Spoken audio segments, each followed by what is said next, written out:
Hi, beloveds. They know your work, but do they know you?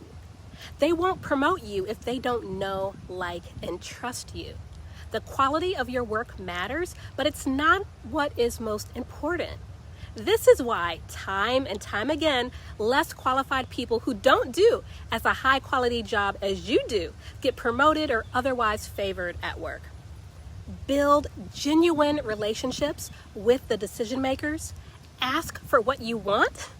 Don't be mad when you're not getting what you don't ask for. Don't be so naive to believe that doing a great job is enough.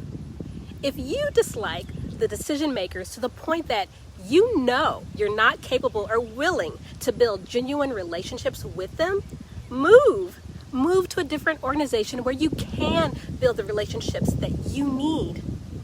All right. If you would like help finding your dream career lifestyle, send me an email or message me on Facebook or LinkedIn. I would love to help you. Talk to you soon. Bye-bye.